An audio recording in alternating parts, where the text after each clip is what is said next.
शांति। अच्छा, वर्क में देखो एक चीज,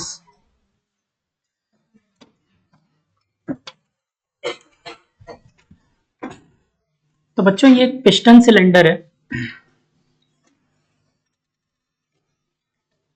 और इस पिस्टन सिलेंडर में यहां पर लगा हुआ है पिस्टन।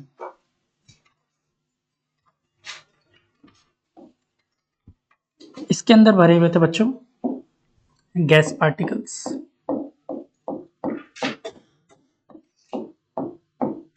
इसका एरिया ऑफ क्रॉस सेक्शन था ए, ठीक है। फिर क्या हुआ, इस गैस का वॉल्यूम एक्सपेंशन हुआ, इस गैस का वॉल्यूम एक्सपेंशन हुआ, तो क्या होगा बच्चों, पिस्टन आगे की तरफ मूव कर जाएगा। अच्छा, वॉल्यूम एक्सपेंशन से पिस्टन क्यों आगे मूव कर गया? अच्छा, let us suppose this distance is dx, ठीक है, ये डिस्टेंस dx आगे गया हो। हाँ, तो मेरा क्वेश्चन है कि वॉल्यूम एक्सपेंशन से पिस्टन क्यों आगे चला गया? बिकॉज ऑफ ये प्रेशर लगा रही है इस तरफ, है ना। तो एक बात बताओ, प्रेशर से तो आगे मूव नहीं करेगा लेकिन फोर्स से जरूर करेगा। तो मैं क्या बोल सकता हूँ, कितना फोर्स लग रहा होगा, force is equal to pressure into area, that is P inside into area बोल सकते हैं, कोई दिक्कत नहीं, ठीक। हम लोगों ने पढ़ा था work is equal to D W is equal to F D X, याद है। क्या मैं यहां पर फोर्स रख सकता हूं?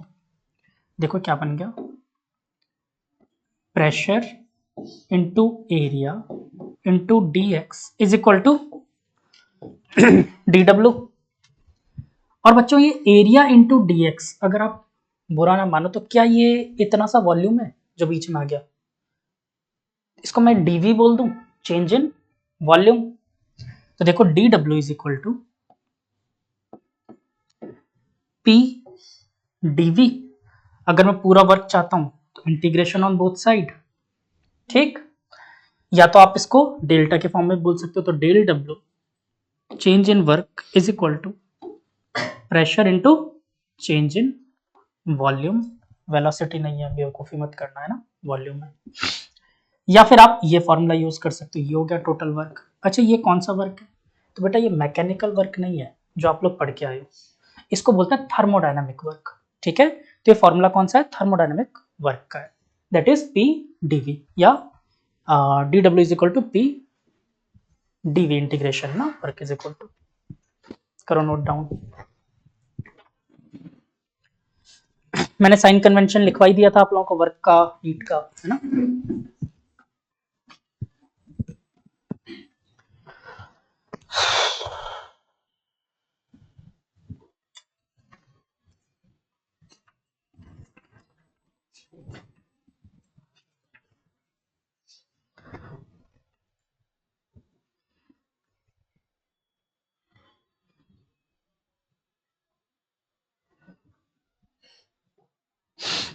हाँ, तो लास्ट क्लास हमारी एंड हुई थी फर्स्ट लॉ ऑफ थर्मोडायनामिक्स पूछने से। हाँ, what is first law of thermodynamics? Statement तो खैर मैंने कई बार बता दिया, वो जो लिखते थे वो क्या लिखते थे? अरे स्टेटमेंट नहीं, फॉर्मूला लिखते थे फर्स्ट लॉ ऑफ थर्मोडायनामिक्स का। क्या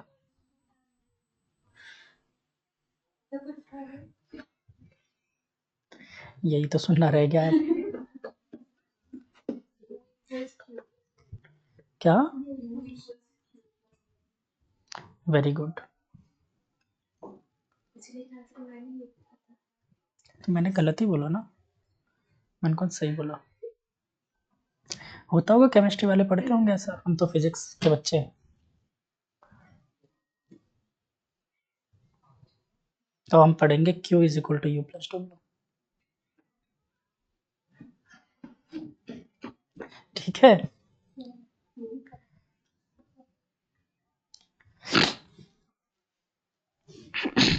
देखो अब इसको फर्स्ट लॉ ऑफ थर्मोडायनामिक्स समझाने से पहले मैं थोड़ा सा फॉर्मूला बनाना सिखा देता हूँ कैसे बनाए। तो अब अपना नेक्स्ट टॉपिक है first law of thermodynamics. Statement लिखवाऊं? लिख दो, कंजर्वेशन ऑफ एनर्जी। अच्छा, छाप ही रहे हो अभी तक? छाप लो।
डन।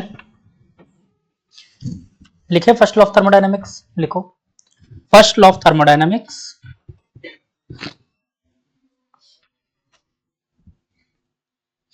और इसमें स्टेटमेंट अब मैं पूरा नहीं लिख पा रहा हूं क्योंकि आप सबको स्टेटमेंट रटी हुई क्या होती है, एनएलडी नाइदल बीथलिएट नॉन बीथलॉइड, है ना। तो लिख दो कंजर्वेशन ऑफ एनर्जी। एक्चुअली में आपने जितने भी स्टेटमेंट्स देखे हैं ना अभी तक जहां पर कंजर्वेशन ऑफ एनर्जी पढ़ते थे वो सब यही लॉ था, फर्स्ट लॉ ऑफ थर्मोडायनेमिक्स ही था। ठीक है, कब पढ़ा है कहीं पे कंजर्वेशन ऑफ एनर्जी? कहाँ? मैंने वर्क एनर्जी पावर में पढ़ा है कंजर्वेशन ऑफ एनर्जी थ्योरम।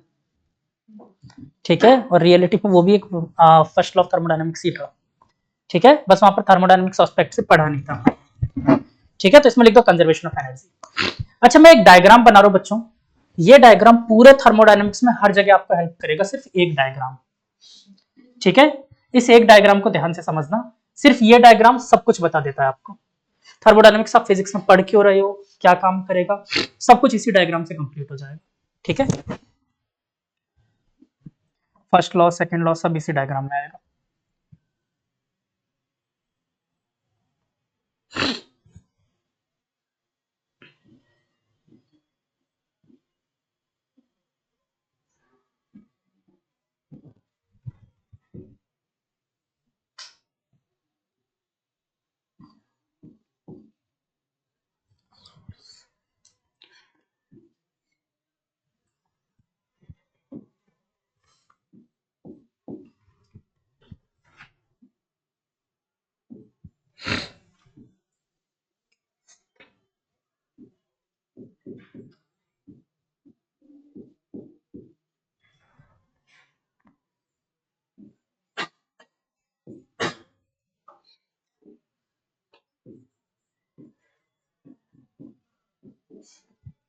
देखो, अब यहां पर मैं बता क्या रहा हूं, एक्चुअली में दुनिया में सब चीजें ना यही है आपके सामने जो भी है, इसको मानो ये आपका इंजन है।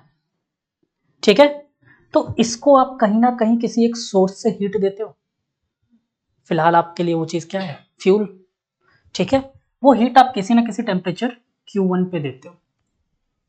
ठीक, फिर वो सिस्टम में जाती है हीट, सिस्टम में गई हीट, देखो यहां से आपका सिस्टम स्टार्ट हो रहा है जहां से हीट गई।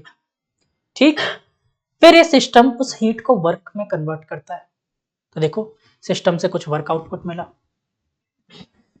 कुछ ना कुछ हीट सिस्टम ने सराउंडिंग में रिलीज कर दिया, आपकी गाड़ी का साइलेंसर हीट रिलीज कर रहा होता है, कहां पर, सराउंडिंग में, सिंक। ठीक है, वहां पर रिलीज कर देता है, कुछ वर्क आउटपुट किया, लेकिन कुछ ना कुछ वो कन्वर्ट करता है उसके अंदर इंटरनल एनर्जी में भी। अब समझो फर्स्ट लॉ ऑफ थर्मोडायनेमिक्स कहाँ की बात कर रही है, फर्स्ट लॉ ऑफ थर्मोडायनेमिक्स को ये वाला पार्ट पता ही नहीं है अभी, ये जब रिसर्च चल रही है ना तब ये वाला part first law of thermodynamics को पता ही नहीं है कि सराउंडिंग में भी कुछ ना कुछ हीट ट्रांसफर हो रही है। बात समझ रहे हो मेरी? तो अभी जब तक फर्स्ट लॉ पढ़ रहे हैं तब तक मैं ये वाला सेक्शन नहीं जानता हूं क्या होता है। मुझे नहीं पता ये वाला सेक्शन क्या है, मुझे सेक्शन मालूम ही नहीं है।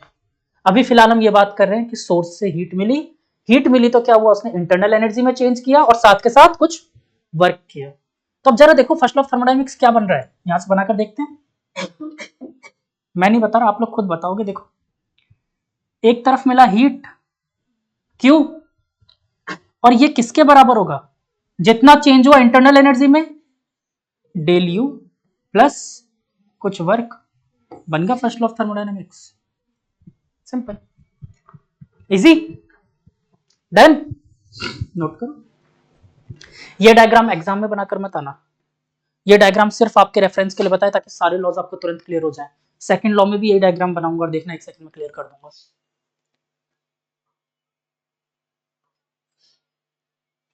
ये एक फ्लो चार्ट डायग्राम, ये सब जगह काम आएगा। फ्रिज बनाऊंगा तब भी यही बताऊंगा, इंजन बनाऊंगा तब भी यही बताऊंगा, सब में यही काम हो जाएगा। कार्नोट इंजन वो भी यही, सेकंड लॉ हो गया वो।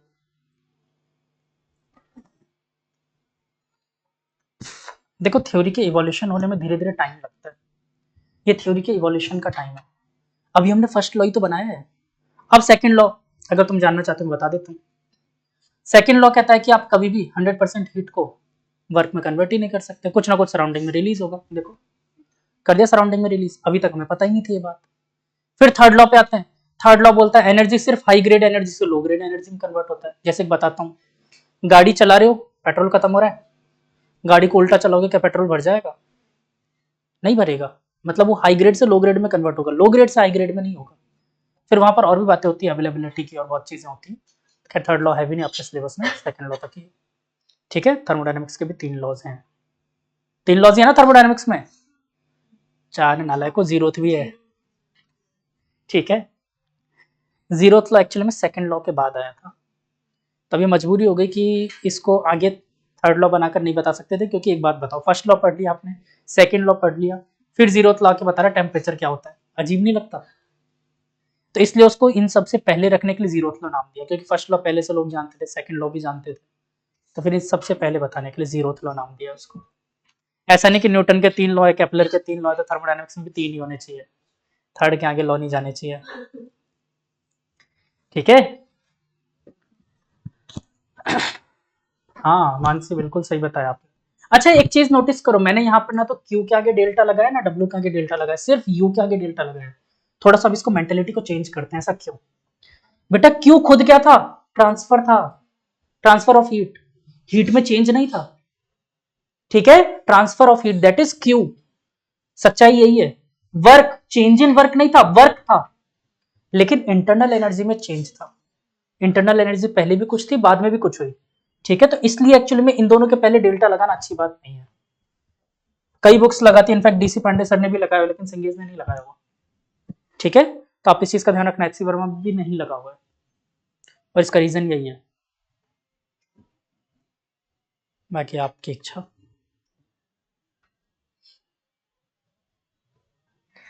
ठीक है,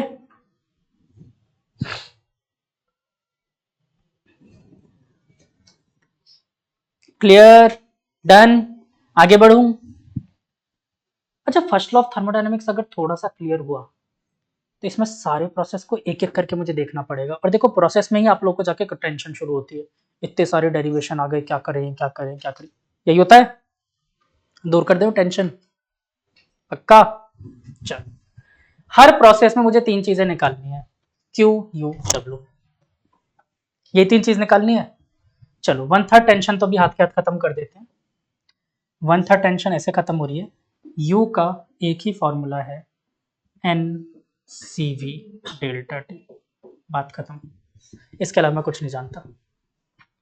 चाहे कोई सा भी प्रोसेस हो, यू का एक ही फॉर्मूला है N C we delta T. एक जगह जाके थोड़ा सा चेंज होगा, वो भी चेंज नहीं हो रहा है रियलिटी में, आइसोथर्मल प्रोसेस में, क्योंकि आइसोथर्मल प्रोसेस में डेल्टा टी क्या हो जाएगा, 0, तो वहां पर इंटरनल एनर्जी में चेंज कितना हो जाएगा, 0। तो यानी कि यही फॉर्मूला हर जगह वैलिड है, तो डेल्टा यू की टेंशन खत्म हर प्रोसेस में, ये हमेशा यही रहने वाला है। बोलो कोई दिक्कत? वर्क एक्चुअली में पीडीवी ही है, पीडीवी जो आपने पढ़ा है, बट अलग अलग प्रोसेस में इसका नाम अलग अलग चेंज होता रहेगा।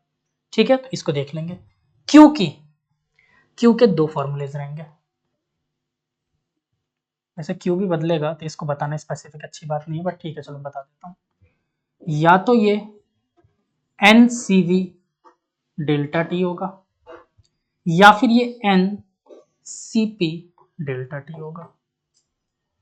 ठीक है, और वैसे भी और भी अदर जगह चेंज हो सकता है, बट ठीक है, मोस्टली आप सोच के चलना ये यही रहने वाला है। बट यू तो आपके दिमाग में क्लिक हो जाना चाहिए हमेशा कि इसकी वैल्यू चेंज नहीं होनी, ये तो वही रहना है। अच्छा, मैंने डेल्टा यू बोला, हमेशा एनसीबी डेल्टा टी ही रहेगा, क्यों? रीजन समझो, ये सब वेरिएबल हो सकते हैं, ये वेरिएबल नहीं होगा। इसका रीजन यहीं पे ब्रैकेट करके लिख लो, इट इज स्टेट फंक्शन।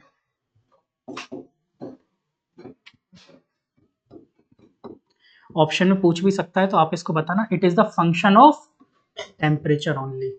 सिर्फ और सिर्फ इंटरनल एनर्जी किसका फंक्शन था? टेम्परेचर का। फॉर्मूला याद है ना, N F R by two delta T, याद है? सिर्फ और सिर्फ किस पे डिपेंड कर रहा था? टेम्परेचर पे। चेंज इन टेम्परेचर जितना होगा उतना ही इंटरनल एनर्जी चेंज होगा।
डन हो गया।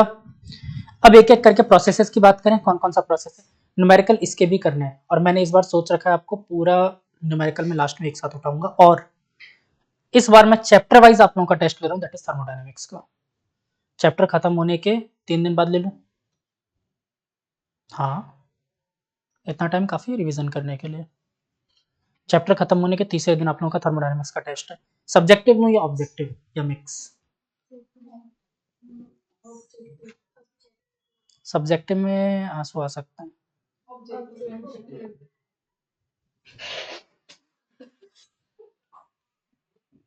कैसे कार स्टार्ट हो रही है इसकी?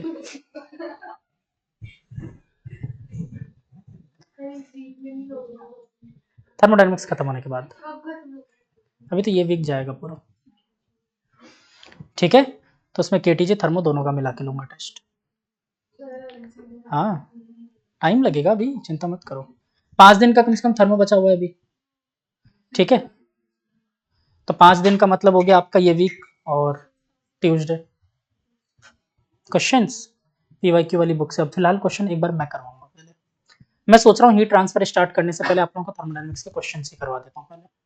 ठीक है, क्योंकि केटीजी के भी बहुत ज्यादा क्वेश्चन अपन ने नहीं किए, और ना थर्मो के किए हैं। थर्मो के तो अभी तक किए ही नहीं हम लोगों ने, जानबूझ के नहीं करवाया मैंने अभी तक।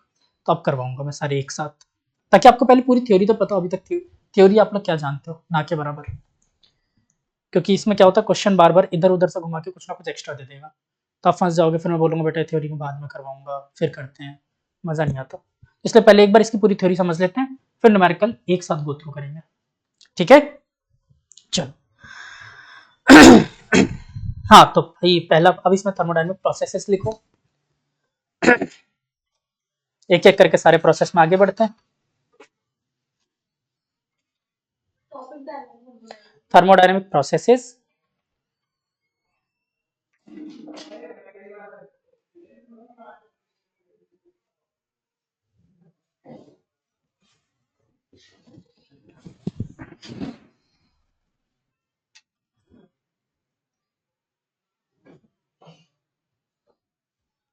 क्या रोस्टिंग चाहिए? इंतजार कर रहे हो? पूछो पूछो पूछो। पहले बड़े हो, बचपने से बाहर निकलो।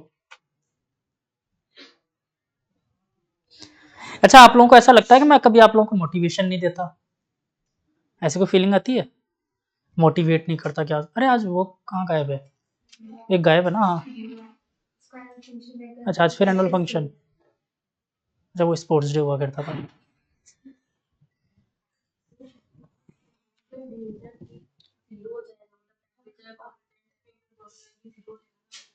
किसमें? इससे वर्क डन क्यों जीरो होगा बेटा? अगर डेल्टा टी जीरो होगा, वैसे तो अभी चलते हैं अपन आइसोबारिक ये आइसोथर्मल प्रोसेस में, तब मैं बताऊंगा, बट समझो अगर डेल्टा टी जीरो हो गया तो उसमें वर्क जीरो होने का क्या मतलब है? ना ना ना, मैं जरूरी नहीं कह रहा कि हमेशा वही होगा, क्यू में चेंज हो सकता है, मैंने इसलिए बताया एनसीवी डेल्टा टी भी हो सकता है, एनसीपी डेल्टा टी हो सकता है, और कुछ और भी हो सकता है। मान लिया, वैसी बात एक चीज समझो बेटा, ये भी एनसीवी डेल्टा टी हो जाएगा, ये भी एनसीवी डेल्टा टी हो जाएगा। ये बात बिल्कुल सही है। एक्चुअली में पता है फर्स्ट लॉ ऑफ थर्मोडायनामिक्स आपको क्या कह रहा है? पूरा हीट, पूरा इंटरनल एनर्जी चेंज करने में काम आ गया, वो वर्क करेगा ही नहीं। तो यही तो ये भी बता रहा है। बिल्कुल सही बात है आपकी। अगर मैं कौन से प्रोसेस की बात कर रहे थे? आइसोथर्मल नहीं, तब ये नहीं होगा, तब Q is equal to W हो जाएगा। आइसोथर्मल में जितना हीट दोगे वो सारा का सारा किसमें कन्वर्ट हो जाएगा? वर्क में। ठीक है, चलो अभी एक एक करके प्रोसेस में चलते हैं ना, समझ जाओगे। पहला लिखो आइसोबारिक प्रोसेस।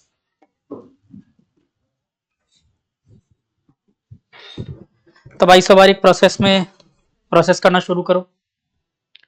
क्या क्या होगा? प्रेशर कांस्टेंट, फिर डेल्टा पी इक्वल टू, इसको किसी गैस लॉ ने एक्सप्लेन भी किया था, कौन सा था? Charles law. याद करो कौन सा लॉ था प्रेशर कांस्टेंट वाला? Charles law. ठीक है, सही बोला था। ठीक है, चार्ल्स लॉ भी बोल सकते हैं इसे, चार्ली चैपलिन।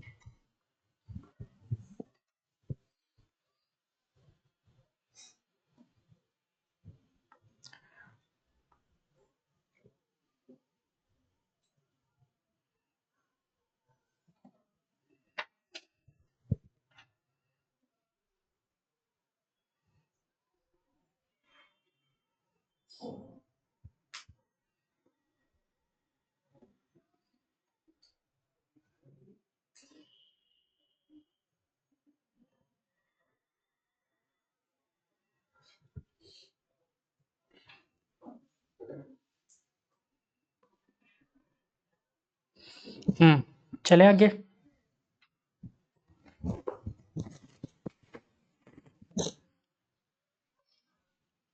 तो बेटा यहाँ पर delta p equal to zero, p equal to constant, और भी कुछ पता है क्या आपको इसके बारे में, इस प्रोसेस के बारे में?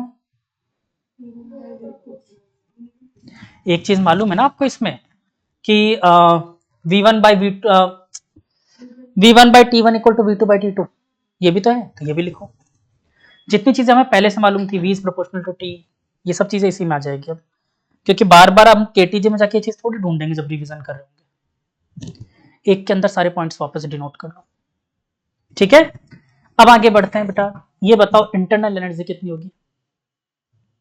सबसे पहले लिखो इंटरनल एनर्जी कितनी होगी। Delta u is equal to, बोलने की जरूरत है मुझे? डेल्टा यू बताओ, क्या बताया मैंने हमेशा? एनसीवी डेल्टा टी, ये चेंज ही नहीं होना। अब मुझे निकालना है क्यू। आइसोबारिक प्रोसेस है, जरा सा हीट में जाकर देखो, मैंने लास्ट क्लास में आपको बताया था आइसोबारिक प्रोसेस में हीट कितना हो जाएगा। आइसोबारिक प्रोसेस में Q is equal to N, C की जगह क्या आ जाएगा? Molar specific heat capacity at constant pressure, CP delta T. ये Q आ गया। डेल्टा U आपके पास कितना आ गया? एन सीवी डेल्टा टी, ये तो कभी चेंज ही नहीं होगा, स्टेट फंक्शन। ठीक है, तो अब मेरे पास एक ही चीज बच गई, W। क्या मैं उसको by using first law of thermodynamics निकाल सकता हूं? कैसे? Q is equal to delta U plus W, W चाहिए मुझे तो Q minus delta U that is equal to W. और बेटा क्यू कितना है मेरे पास, N C P delta T minus N C we delta T is equal to W. इसमें से मैंने बच्चों एन डेल्टा टी कॉमन लिया, अंदर बचा सीपी माइनस सीवी। ये कहीं क्लिक हो रहा है क्या, कुछ होता था क्या क्या? तो एन आर डेल्टा टी मैंने आप लोगों के कहने पे लिख दिया, वरना मैं आर लिखता नहीं इसको। पता क्यों नहीं लिखता, मैं इसको यहीं पे छोड़ देता हूँ, इसको यहीं पे छोड़ दिया मैंने। ठीक है, पहली बात मेरी यहीं पे खत्म, इक्वेशन 1 डाल दिया मैंने। अच्छा एक और बात बताओ, अगर आप लोग बुरा ना मानो तो वर्क को क्या पीडीवी लिखा जा सकता है? P v final minus v initial, बोलो कोई दिक्कत? और इसी बात को अगर मैं ऐसे लिख दूं तो, अच्छा प्रेशर कांस्टेंट, इसलिए प्रेशर में कोई चेंज नहीं किया मैंने, आइसोबारिक प्रोसेस है ना, प्रेशर कांस्टेंट। तो मैंने इसको लिखा बच्चों P v final minus P v initial. अगर आइडियल गैस इक्वेशन थोड़ी सी भी याद है तो पीवी की जगह एनआरटी बोल सकते हैं। तो मैंने बोला n r t final minus n r t initial, बोलो कोई दिक्कत? पीवी की जगह एनआरटी बोला जा सकता था। और यहां से मैंने बच्चों एन और आर कॉमन लिया, अंदर बचा t final minus t initial, और इसको लिख दिया n r delta t, equation 2। दोनों को इक्वेट कर दें, दोनों को इक्वेट किया, इक्वेशन 1 और इक्वेशन 2 को, तो मेरे पास आया बच्चों n r c P minus C we is equal to n r delta t. और ध्यान से देखो एन और डेल्टा टी कैंसिल आउट हो गए, अब मेरे पास एक चीज निकल के आई C P minus C we is equal to R, जिसको मैंने आपको डायरेक्ट याद करवाया था। क्या उसको डिराइव कर लिया हम लोगों ने? मैंने कुछ लिखने में, अरे ये डेल्टा टी है, मैंने आर लिख दिया गलती से, ये डेल्टा टी है ना बेल। कहाँ लिख दिया, यहाँ पर देखो, यहाँ है ना, ये रहा इक्वेशन 1, ये रहा। कहाँ लिखा इक्वेशन 1 देखो, अरे तो वो इक्वेशन 2 है बेटा, वो ये रहा, वो ये रहा। ठीक है, और ये इक्वेशन 1 है देखो, n delta t into c P minus C we is equal to equation 2 की value n r delta t, क्योंकि दोनों वर्क ही तो थे। ठीक है, तो यहीं से मैंने ये भी डिराइव किया, सी पी माइनस सी वी क्या होता है, आर, जिसको मैंने पहले आपको क्या बोला था, डायरेक्ट याद कर लो। थोड़ा सा ऊपर नहीं कर रहा मैं, जूम आउट कर देता हूँ बस। और चाहिए, थोड़ा सा और चाहिए, अब ठीक है।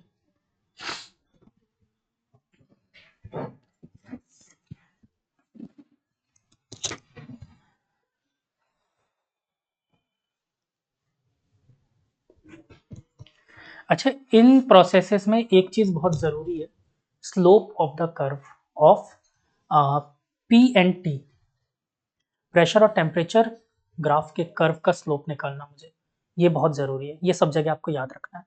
ठीक है, तो अभी मैं करवाऊंगा ये।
I hope it is clear. पक्का? ग्राफ बनाए प्रेशर वर्सेस टेम्परेचर का। कैसा ग्राफ मिलेगा मुझे, सोच के बताओ।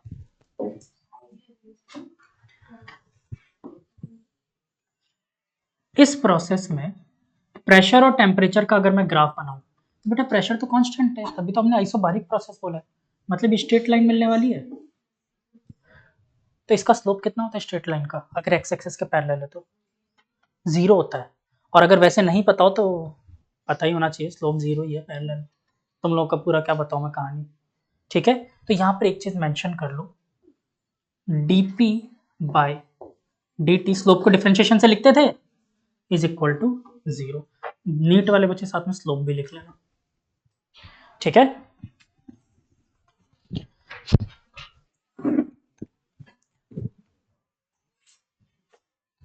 बहुत डिफिकल्ट था ना।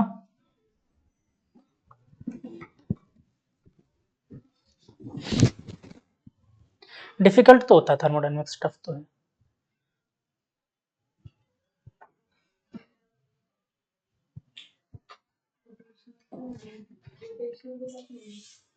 रोटेशनल से टफ नहीं है,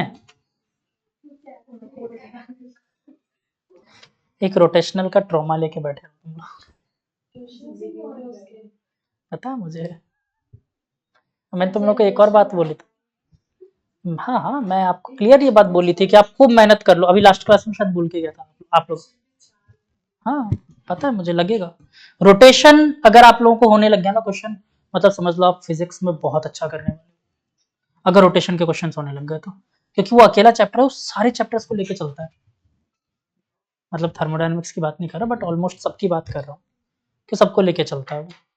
पूरा सोचो, उससे पहले एनएलएम भी आ जाता है उसमें, वर्क एनर्जी पावर आ जाता है, कॉलिजन, सेंटर ऑफ मास, सब कुछ तो लेके चल रहा है।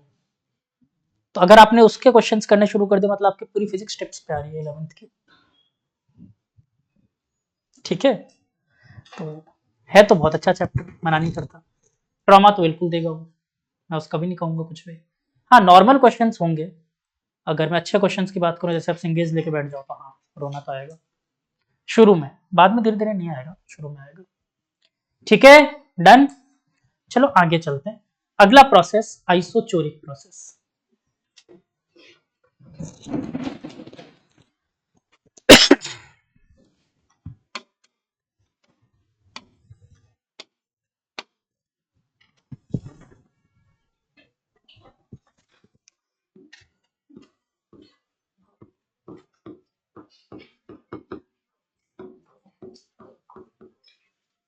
आइसोचोरिक प्रोसेस क्या क्या पता है इसके बारे में? सबसे पहले इसी को कौन से लॉ के नाम से जानते थे? Constant volume, Gay Lussac law. ठीक है ना, वो लिख दो। क्या और क्या पता होता था? Volume equal to constant, that means delta v equal to 0। और हम लोग क्या बोलते थे इसमें, मैंने गुप्ता से याद करवाया था, P is proportional to T, या फिर एक बात और बोल सकते हो, P1 upon T1 is equal to P2 upon T2। एक और चीज पता है, delta U is equal to क्या होता है, NCV डेल्टा T, ये तो कभी चेंज ही नहीं होगा। और क्या पता है, अगर वॉल्यूम 0 है तो वर्क कितना होगा, वर्क होता है P delta V, that means इस प्रोसेस में क्या आ जाएगा, 0। चिपकाओ first law of thermodynamics, Q is equal to क्या होता है, delta U plus W। Delta U मेरे पास कितना है, N C we delta T plus 0, मतलब यहां पर Q भी कितना मिल गया, N C we delta T. काम हो गया। टफ था, कितना डिफिकल्ट था बच्चों। अच्छा एक चीज और है, रुक जाओ, ग्राफ, जरा प्रेशर और टेम्परेचर के बीच में ग्राफ बनाओ।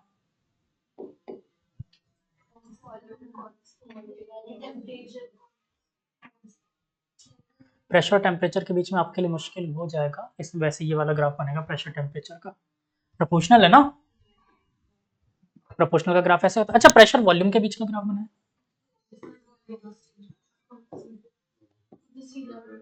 प्रेशर और वॉल्यूम का, तो वॉल्यूम देखो कांस्टेंट है इस बार, वॉल्यूम कांस्टेंट है, मतलब ऐसा ग्राफ बनेगा। ठीक है,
मुझसे पूछो क्या हो गया। अरे डरते क्यों हो? पूछो।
डन हो गया। नेक्स्ट प्रोसेस पे चलें। क्या हो गया? स्लोप। इसका स्लोप बेटा direct tan theta that is dp by dt। नीचे वाले का स्लोप अगर p और v का निकाले, इसका स्लोप हो जाएगा infinite. Theta 90 slope infinite. tan 90 क्या होता है?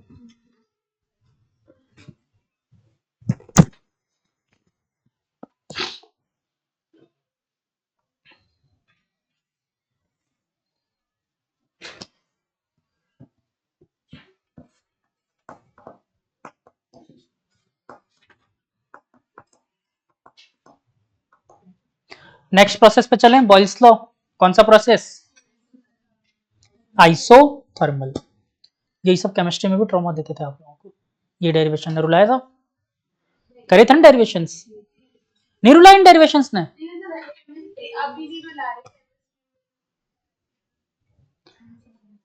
कि केमिस्ट्री में पता है टीचर की प्रॉब्लम नहीं होती, चैप्टर ही हटा दिए जिसकी वजह से पढ़ते हैं।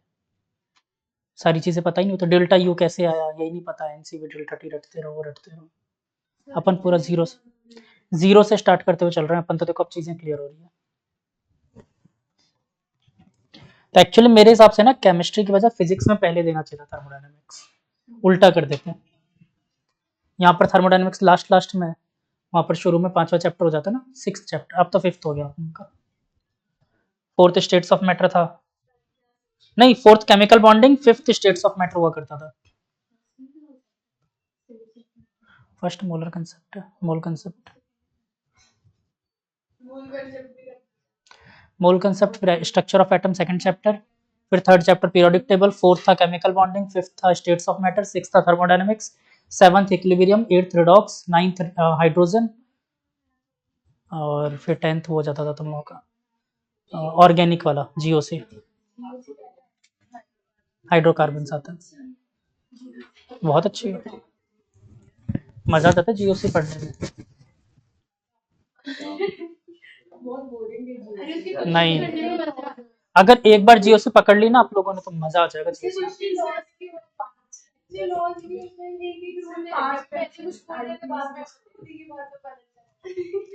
क्योंकि बेटा यहाँ पर ना प्रैक्टिकल से देख के थ्योरी बनाने की कोशिश की गई थी जीओसी में।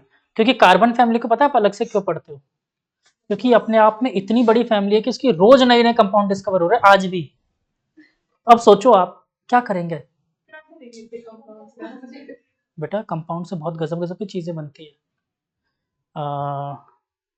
मतलब कार्बन फाइबर्स आपने सुना होगा कितने स्ट्रांग होते हैं, स्टील से ज़्यादा स्ट्रांग होते हैं और हल्के। इनफैक्ट अगर आगे चल के शायद कोशिश की जा सकती है ऐसी कि प्लेन के जो स्ट्रक्चर्स है ना कार्बन फाइबर से बनाए जाएं, क्योंकि हल्के बहुत होते हैं। ऐसे ऐसे कंपाउंड्स होते हैं। एक लिक्विड कंपाउंड बनता है कार्बन का, ग्रेफीन कहते हैं उसे। उसको लोग अपनी गाड़ियों पे चढ़वाते हैं, गाड़ियों के ऊपर चढ़वाते हैं। बिल्कुल फिल्म जैसी पतली सी लेयर चढ़ती है और वो इतनी स्ट्रांग होती है कि उस पर फिर आप हथौड़ा मार लो नहीं टूटेगा वो, और ट्रांसपेरेंट होता है। तो ऐसी अजब मतलब गजब गजब की चीजें बनती जा रही है उससे। और कार्बन फैमिली अलग से इसलिए पढ़ते हो क्योंकि अर्थ पे प्रेजेंट, अर्थ क्रस्ट पे प्रेजेंट जितने भी सब्सटेंस है उनमें ऑलमोस्ट अगर मिट्टी को मैं हटा दूं तो सबसे ज्यादा कार्बन ही है। हमारी बॉडी कार्बन, बाल कार्बन, उसके 5 ही तो लॉज हैं जीओसी के, उनके बेसिस पे सब हो जाता है। हाँ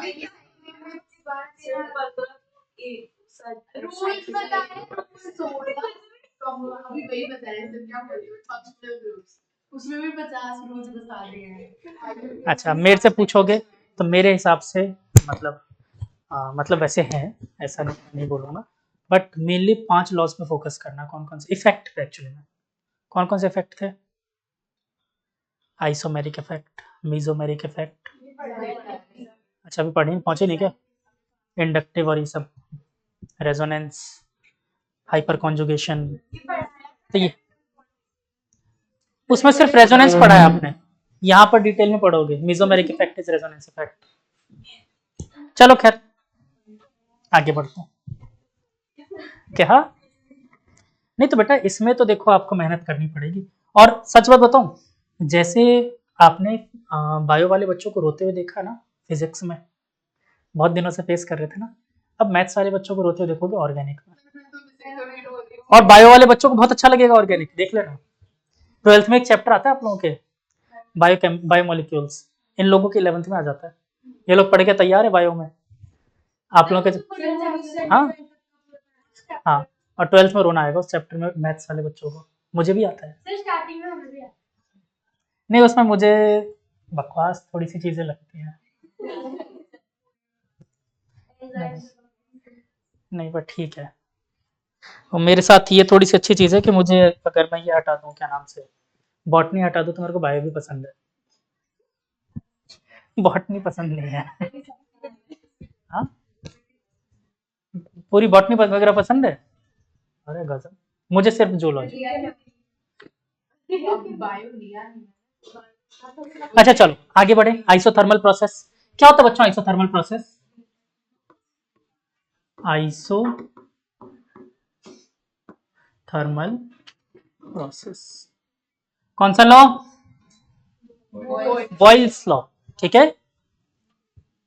और ये बोलता है temperature constant, delta t equal to 0 और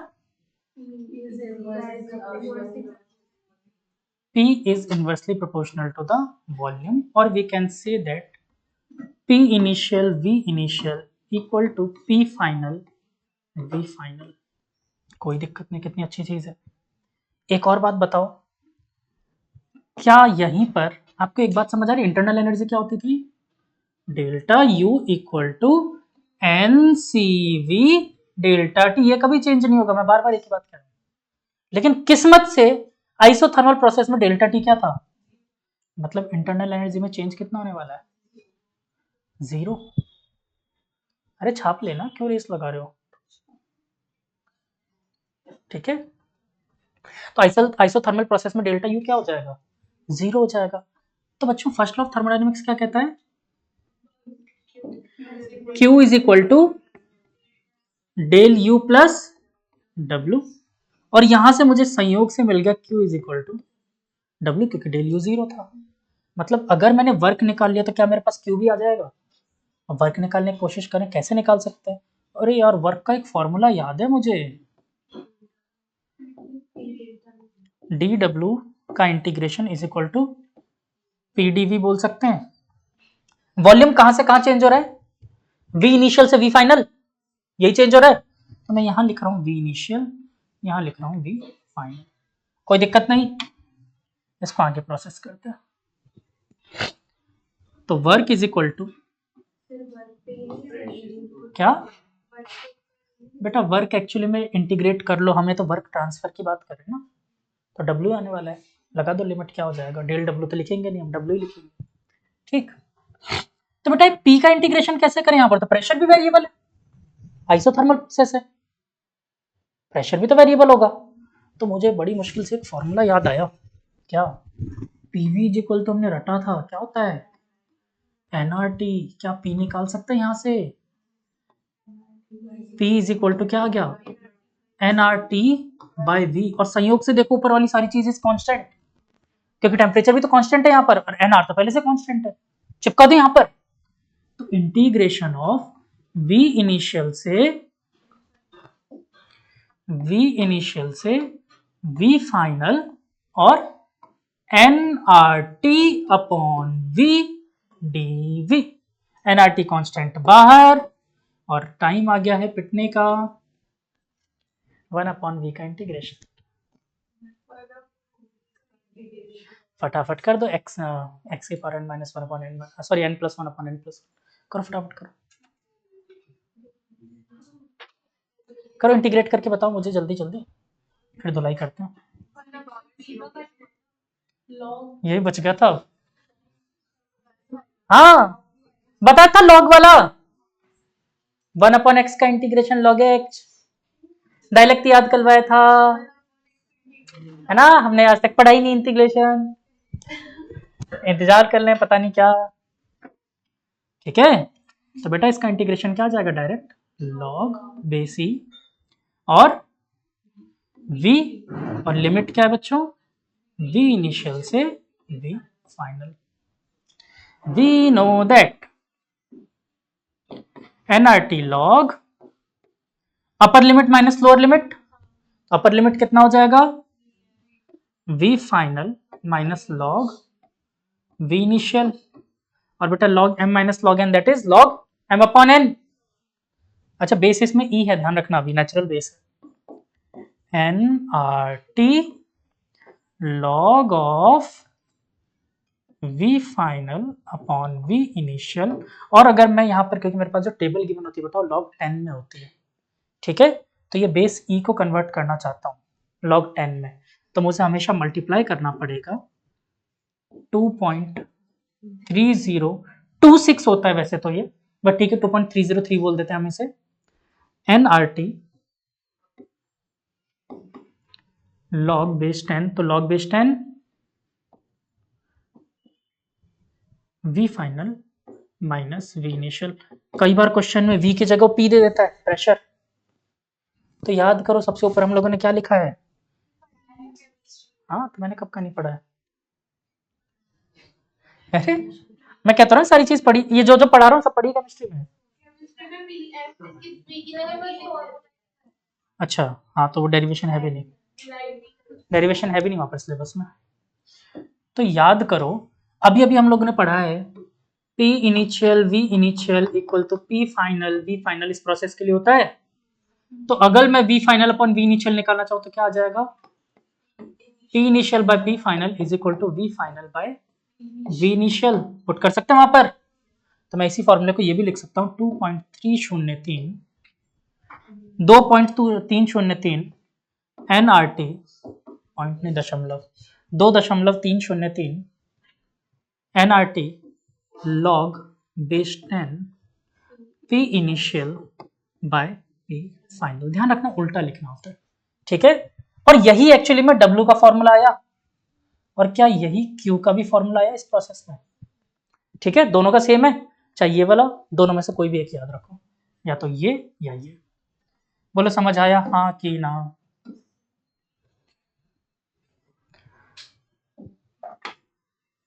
दिख रहा है पूरा, चलो शुरू करो। व्हाट अ टफ डेरिवेशन है ना, टफ इसके डेरिवेशंस है तो सही नहीं है,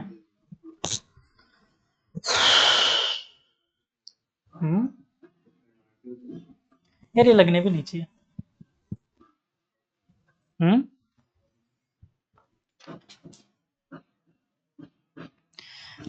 आइसोथर्मल हो गया,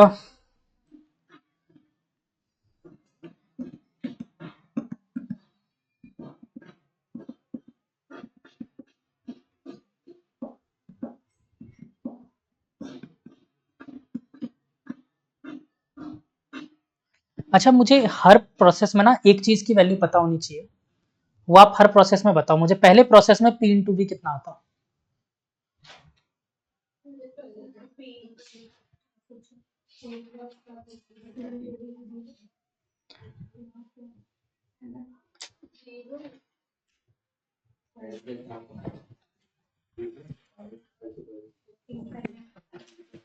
चलो छोड़ो, जाने दो, बाद में बात करें। अच्छा, इस प्रोसेस में तो P इंटू वी कॉन्स्टेंट है।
टूटे फोन में फोन आ रहा है।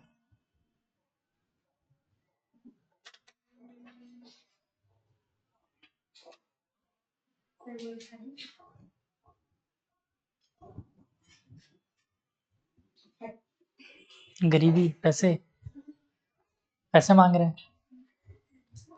अभी अभी बेटे की शादी हुई है, पैसे दे दो। आता ना जियो से फोन। हाँ, नहीं ऐसे नहीं बोलेंगे, वो खुद बोलते हैं एली ताल तल वालो। हाँ,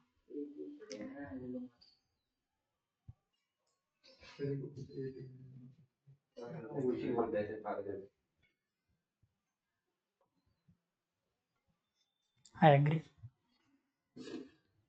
पागल हो गए वाली बात से। चलो डन। आसान है, अभी तक तो नहीं लगा टफ। तो फिर थर्मोडायनेमिक्स के लास्ट टॉपिक पे लेके आ जाऊं, मतलब सॉरी, थर्मोडायनेमिक प्रोसेसेस के लास्ट टॉपिक पे लेके आ जाऊं, एडियाबैटिक। ठीक है, चलो। यहां पर सबसे पहली चीज आपको क्या पता है? डेल्टा क्यू मत बोलो, क्यू। डेल्टा क्यू देखो, अगर सही से पढ़े हुए हो ना आप लोग तो डेल्टा बोलना गलत चीज है। ये आपको समझ में आ रहा है, ये एक पहचान है कि आप बहुत अच्छे से नॉलेज है सब्जेक्ट की या नहीं है। ठीक है, तो डेल्टा क्यू क्यों बोलेंगे? वो तो खुद ही क्यू का मतलब है ट्रांसफर ऑफ एनर्जी। तो डेल्टा क्यों बोले हम तो बोल रहे हैं डेल्टा क्यू का मतलब transfer of energy. That is illegal, jail हो जाएगी। ठीक है।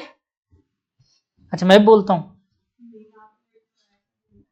मैंने उस टाइम बोला था क्योंकि उस टाइम आपको ये चीज नहीं बताई गई थी। ठीक है।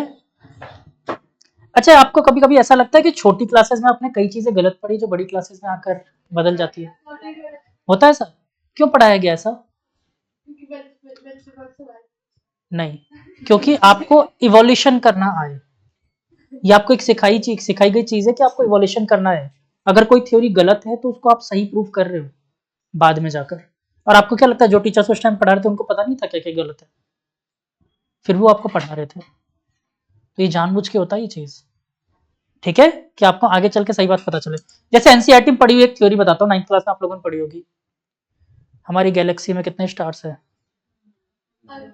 100 बिलियन लिखा है उसने। एक नंबर दे दिया, ज्यादा समझदार हो जाओ, गिनो। गिन लो। एक्चुअली में हमें भी नहीं पता कितने हैं, नहीं पता है, कौन गिनने बैठेगा? बच्चे पूछते सर कितने होंगे कितने होंगे कितने होंगे, नंबर लिख के दे दे 100 बिलियन, जाओ गिन लो। हो गए चुप सारे। तो इसलिए भी डेटा दिए जाते हैं। तो आप ये मत समझ लेना कि 100 बिलियन मतलब किसी भी गैलेक्सी में 100 बिलियन से ना तो ज्यादा होंगे ना कम। ऐसा नहीं हो सकता, कहीं पे 999 मिलियन, 999,000 ऐसे स्टार्स होंगे। ठीक है, ऐसा नहीं होता। फिर से वही है गरीबी। सर मुझे एक और चीज पूछनी है, अपन लार्जेस्ट नंबर को 999 मैं इसका जवाब अभी नहीं दूंगा, थोड़ी देर रुक जाओ। बिल्कुल सही है।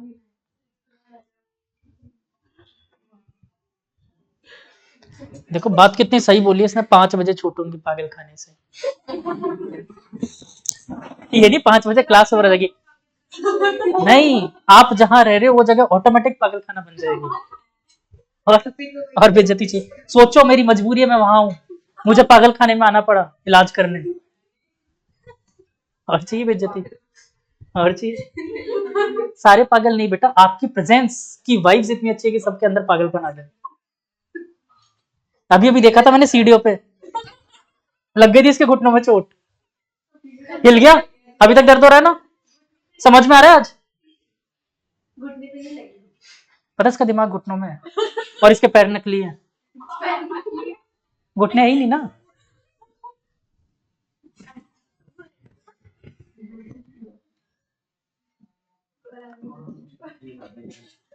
इसका मन था पंगे लेने का, मैंने थोड़ी कुछ बोला। हाँ बेटा, और कुछ मेरंगी, और कोई सेवा, और कोई सेवा।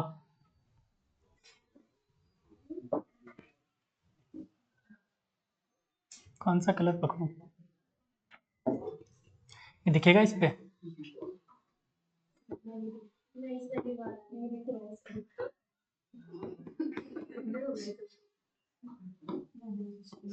चश्मा नीला है। तो ले लो, या मटर ही लेके मानोगे हैं? इसका शौक है मटर ही चाहिए बस इसे। शाम जी मोटर खराब हो गई है, क्यों? ठीक है, अभी हैं बच्चों को बुलाता हूँ मैं। अरे देखिए आप तो बोलते हैं। मैं 9th वाले बच्चों को बताऊंगा, फिर वो घर पे जाके बोलेंगे दीदी मोटे ठीक है। मोटे, और फिर उससे क्या होगा, स्कूल में जाके वो लोग इससे पूछेंगे, फिर ये स्कूल में फेमस हो जाएगी।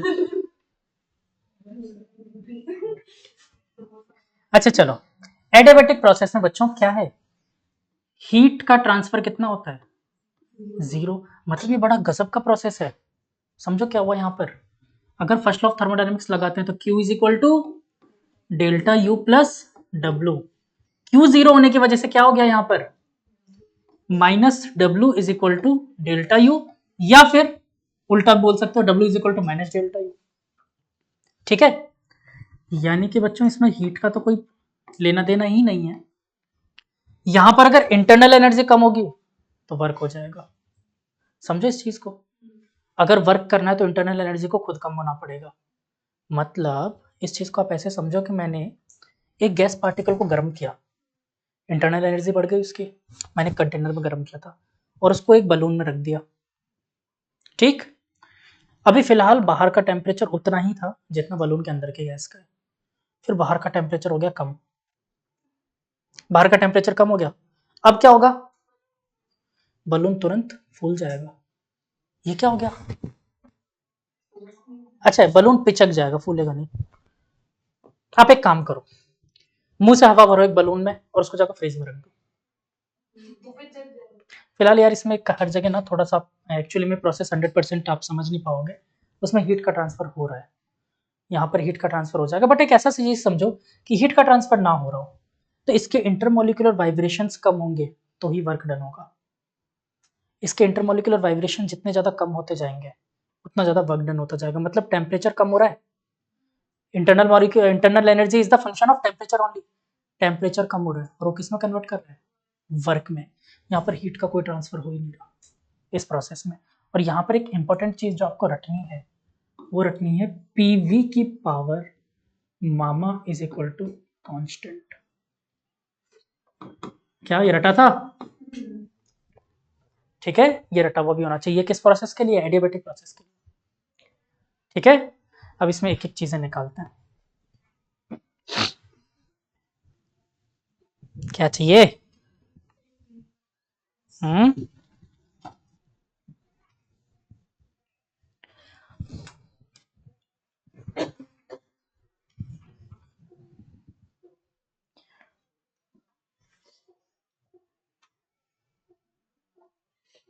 अच्छा, इसमें वर्क हो कितना जाएगा बच्चों?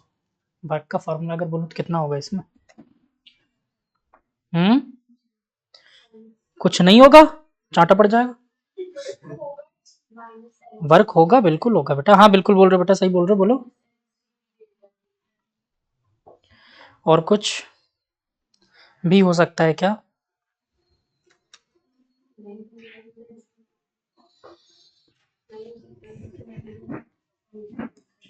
देखते हैं। हाँ, क्या चाहिए? ये क्या प्रोसेस का तरीका है? माइनस का एनसीवी डेल्टा टी। वर्क इसमें माइनस का एनसीवी डेल्टा टी हो जाएगा। यू तो हमेशा फिक्स है ना, एनसीवी डेल्टा टी। डब्ल्यू is equal to minus delta u है, तो यू की जगह रखो एनसीवी डेल्टा टी। डब्ल्यू कितना हो गया? अब इसका और भी बनाएंगे रिलेशन। मैं वर्क पे भी बात नहीं कर रहा, मेरा दिमाग कहीं और चल रहा है। मेरा दिमाग कहीं और चल रहा है, भी रुक जाओ, कहीं और चलाते हैं पहले, उसको पूरा करते हैं। ठीक है, यहां पर W is equal to minus delta u बोल सकते हैं, कोई दिक्कत? और बच्चों for n is equal to one, अगर 1 मोल के लिए मैं बात करूं तो क्या W को CV डेल्टा टी बोल सकता हूं?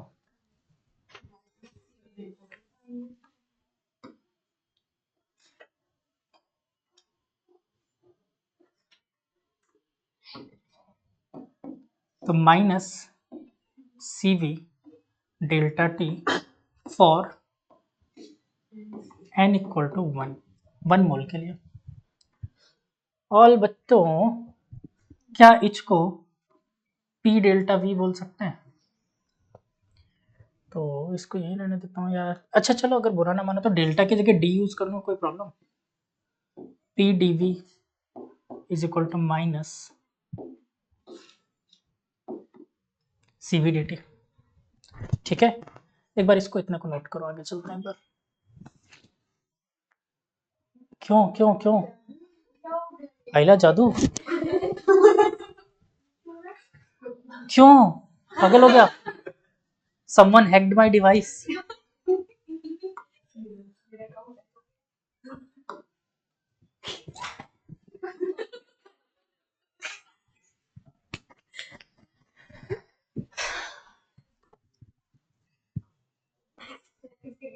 तुम लोग को वियर्ड नहीं लगता खुद को फील करके, यहाँ थोड़े दिन बाद हम 12th में आने वाले? That is the senior most class of the school. और सच्चाई बताऊं तो ये स्कूल होती भी नहीं है, इसे इंटर कॉलेज कहते हैं, जो 10th के बाद आप पढ़ रहे हो। नहीं, ये एक्चुअली में होता ही कॉलेज है। हाँ, जूनियर कॉलेज। तो बेटा स्कूल लाइफ खत्म हो चुकी है अब आपकी, ये सोचो 10th में ही। ये स्कूल लाइफ नहीं है, कॉलेज ही है। तो सर एकदम से क्यों कैसे बदलते हैं ना, 20 मत बदलो। नहीं बदली, जिंदगी बदल गई। 10th की पढ़ाई और 11th की पढ़ाई देखो। अब विश्वास नहीं होता 10th में इतना पढ़ लिए होते, टॉपर ही रहते। राजस्थान। नहीं, अगर सही में जितना आप लोगों ने इसमें पढ़ा है उतना 10th में पढ़े रहते, टॉपर रहते। पर बात अक्कल वो बादाम खाने से नहीं, ठोकर खाने से आती है ना। तब मैं आप लोगों को 20 क्वेश्चन देता था होमवर्क के लिए, ले तल तल्लिंदे 15 दिन बाद तल्लिंदे, जोर आता था। सर आपको याद नहीं देते थे। तो कौन सा करके जाते थे? तो करवाता था ना स्केल लेकर। तो फिर बोलते हाँ, ये सब तो और वो सब करवाने की वजह से फोटो लगी आप लोगों की बाहर, पता है ना? जब पेपर वहां पर फेस कर रहे थे तब पता चला। हाँ, उस वक्त मुझे थैंक्स कर रहे हो, चाहे उससे पहले कितना ही कोसा होगा। अरे वो कार्बोनेट्स कंपाउंड में कितना तुम लोग को झिलाया मैंने। और वो देखना अब भी हेल्प करेगा आप लोगों की। IUPAC वगैरह तो ऑलमोस्ट थोड़ा बहुत तो हो ही रहा होगा उससे, अगर याद होगा तो। जैसे मैंने कैसे कैसे याद कराया था, लाइन वहीं से शुरू होती है जहां हम खड़े होते हैं। आज भी वो चीज फॉलो कर रही है। अच्छा, मैम ने भी ये लाइन बोली है? अच्छा हाँ, लिखो इसको फटाफट लिखो, फिर आगे बढ़ते हैं। छाप लिया? अच्छा, एक और पुरानी बात अगर आपको याद हो, इसको मैं स्क्रॉल डाउन करता हूँ थोड़ा सा। बच्चों यहाँ से फटाफट अब ध्यान से सुनना, थोड़ा कंसंट्रेशन चाहिए मुझे। कुछ पूछना तो यहाँ तक पूछ लो, वरना कंसंट्रेशन चाहिए मुझे, ठीक है। This is my equation 1।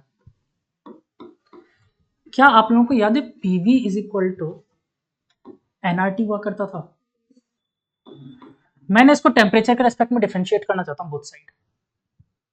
करें डिफरेंशिएट, पी और वी दोनों फंक्शन है टेम्परेचर के, ठीक है। तो इस बार इन दोनों में डिफरेंशिएट तो कैसे होगा? चलो मैं डिफरेंशिएट ऐसे करता हूं, डी बाय डी टी, और यहां भी डी बाय डी टी। अच्छा ये बताओ, पी डीवी का integration differentiation u into v से होगा, क्या आ जाएगा?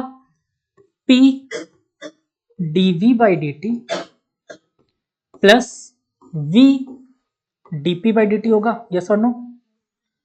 You v dash plus v u dash लिखते थे, इज इक्वल टू, यहां पर डिफरेंशिएशन देखो आर कांस्टेंट, डिफरेंशिएशन से बाहर D T upon D T 1, मतलब डी टी का डिफरेंशिएशन क्या हो जाएगा? 1।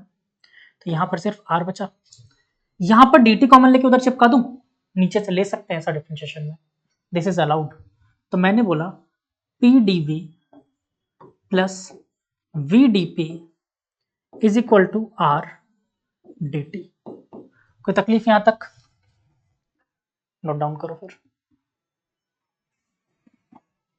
इसको स्टेप बाय स्टेप समझते चलो, अगर कहीं पे समझ नहीं आ रहा तो तुरंत बोलो। अच्छा n कहाँ गया? तो बच्चों n इज इक्वल टू 1 पे काम कर रहे हैं ना अपन।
अच्छा आज की क्लास निकल गई, मुझे पता भी नहीं चला,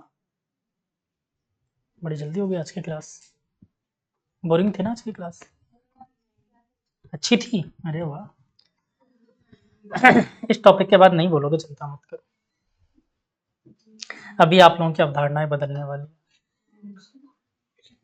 अवधारणाएं मतलब hypothesis, your hypothesis will change. अच्छा देखो, इक्वेशन 1 में dt की वैल्यू है, यहां पर भी dt की वैल्यू है, दोनों को निकालो और रख देते हैं वहां पर। तो देखो इक्वेशन 1 में मेरे पास dt की वैल्यू क्या आई थी बच्चों?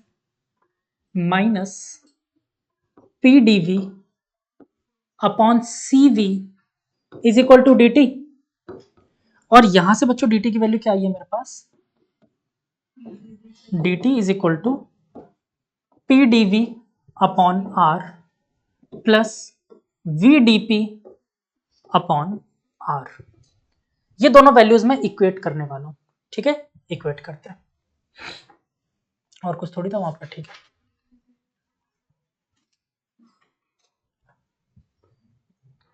क्या था? Minus P D V by C V minus P D V by C we is equal to P D V by R plus we D P by R. सबको एक साइड भेज देते हैं, ठीक है, एक साइड भेज दिया सबको। तो 0 इज इक्वल टू, देखो पीडीवी वाले को पीडीवी वाले के साथ रख रहा हूं मैं, है ना। तो पीडीवी और अंदर क्या बच गया? माइनस उधर जाके प्लस हो गया, तो 1 upon r plus 1 upon c we is equal to sorry plus we D P by r. कोई दिक्कत?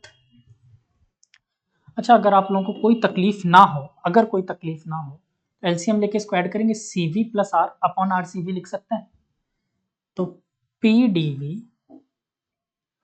Into CV plus R upon R into CV plus we D P upon R. देखो 1 upon are दोनों में आ रहा है, इसको इधर 0 के पास भेज के खत्म करें तो मेरे पास बचा पी डीवी और सीवी प्लस आर। पहचानते हो, इट्स सीपी, सीपी हो जाएगा। तो सीपी और नीचे बचा सीवी प्लस वीडीपी और आर तो 0 के साथ चला ही गया, कोई दिक्कत नहीं। थोड़ा सा यहां पर मैं जल्दी करवा देता हूं इसको। सीपी अपॉन सीवी, ये याद नहीं आ रहा मुझे, कुछ होता था। अच्छा यही मामा होता था क्या? अरे वाह, काम हो गया। तो P इंटू मामा dv plus vdp, 0 integration on both side. Integrate कर दूं?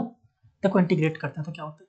अच्छा नहीं, इंटीग्रेट मत करो, एक बार पीवी से दोनों तरफ डिवाइड भी कर रहा हूं मैं, जानबूझ के डिवाइड कर रहा हूं क्योंकि देखो यहाँ पर पी और वी वेरिएबल अलग अलग हो रहे हैं। पीवी से दोनों तरफ डिवाइड करता हूं, 0 upon pv is equal to p मामा upon pv dv plus v dp upon pv. देखो यहाँ v से v गुजर गया, यहाँ p से p गुजर गया, मेरे पास बचा 0 इज इक्वल टू मामा dv upon v plus sorry dp upon p, integration on both side. Integration करेंगे तो यहाँ पर कांस्टेंट आ जाएगा ऑटोमेटिक। ठीक है, चलो कांस्टेंट भी लेकर आते हैं। थोड़ा सा आगे बढ़ाता हूँ मैं इसको, फटाफट फटाफट जल्दी जल्दी बताओ मुझे, जल्दी जल्दी बताओ फटाफट सॉल्व करके कि dv अपॉन v का इंटीग्रेशन क्या होगा। log v gamma log v, limit नहीं लगाया जानबूझ के मैंने, plus log p is equal to constant ले लूं, ठीक है, कांस्टेंट बोलता हूं मैं इसको, कांस्टेंट। ठीक बेटा, लॉग में एक प्रॉपर्टी होती है, अगर बाहर कोई नंबर लिखा है तो इसको पावर बना सकते हो। तो मैं इसको लिख देता हूं लॉग v की power gamma plus log p, log m plus n की एक प्रॉपर्टी होती है log mn। मैं इसको बोल सकता हूं log implies that constant is equal to log of p v की पावर गामा। बोल सकता हूं taking anti log, anti log लेते हैं बच्चों तो एंटी लॉग का मतलब होता है e की पावर बन जाएंगे दोनों, तो e की power constant is equal to pv की पावर गामा। अच्छा e की पावर कांस्टेंट भी तो कांस्टेंट नंबर ही आएगा, तो मैं इसको क्या बोल सकता हूं, pv की power gamma equal to constant. Agree? यहां पर बात खत्म नहीं हुई, अभी और डेरिवेशन बची हुई है। बोलो ये बात क्लियर हुई, डिराइव हो गया ये इजीली? कोई आपत्ति है इसके डेरिवेशन में? प्रॉब्लम नहीं है ना कोई? ये डेरिवेशन चार्ट जाना, स्कूल का एग्जाम 100% आएगा, ठीक है ना। आगे बढ़ते, अभी खत्म नहीं हुआ है, स्कूल के एग्जाम में इसको थोड़ा सा घुमा के देंगे, मैं वो भी सॉल्व करवा देता हूँ फटाफट। अब देखो घुमाएंगे कैसे, मैं आपके सामने पहले घुमा देता हूँ।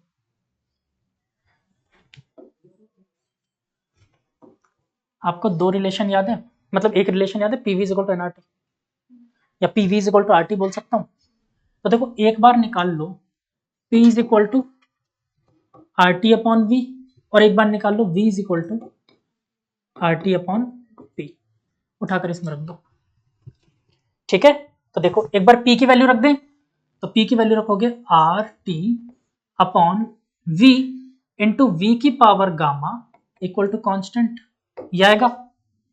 और देखो नीचे पावर 1 है, ऊपर जाके माइनस हो जाएगा, तो आर टी वी की power gamma minus 1 equal to constant, और ये आर भी तो कांस्टेंट ही है, डिवाइड में जाके फिर एक कांस्टेंट ही बनेगा, ठीक है। तो मैं क्या बोल सकता हूँ, टी वी की power gamma minus 1 equal to constant.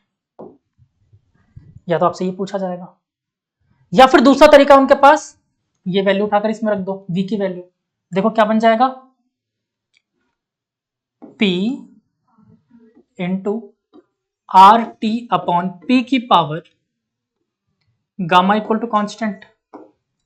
ठीक है, देखो पी की पावर कितनी बन जाएगी, गामा माइनस 1 माइनस गामा, नीचे आएगा ना गामा, 1 माइनस गामा, और टी की पावर गामा, आर तो कांस्टेंट में गया, कहानी खत्म। तो वो आपको पूछ लेगा या तो ये prove that this equation for adiabatic process, या फिर prove that this equation for adiabatic process. तो आपको पूरा प्रोसेस करना पड़ेगा डेरिवेशन का। बोलो समझ में आया हाँ कि ना? हाँ, पूरा शुरू से डेरिवेशन करनी पड़ेगी, तभी तो मैंने बोला सबसे बड़ा डेरिवेशन आएगा। और 100% तो नहीं बोलूंगा, 99% तो देंगे वो। ठीक है, समझ आया पक्का?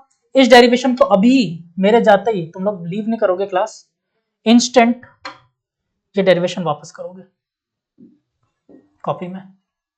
आई होप यहां तक तो लिखवाई दिया था ना मैंने, यहां तक तो कॉपी में पहले ही लिख लिया था ना। और ऊपर ऑनलाइन में दिख जाएगा बालक को। अब तो यहां तक तो लिखवा दिया था मैंने। हाँ अच्छा चलो एक काम करो, मैं जूम इन कर देता हूँ और पहले इतना लिखो फिर नीचे जूम आउट वो कर दूंगा। अब ठीक है? और अरे लो ना, पूरा शुरू से लिखो तुम लोग। कल मुझे आने के बाद याद दिला था ना सर, वर्क भी करवाना है इसमें, मैंने वर्क नहीं करवाया अभी। ठीक है, अब आज का टाइम हो गया इसलिए मैं यहीं पे छोड़ रहा हूँ। मानसी आ रहा है समझ में बालक? पक्का ना? आप आज भी लेट हो गए स्कूल से?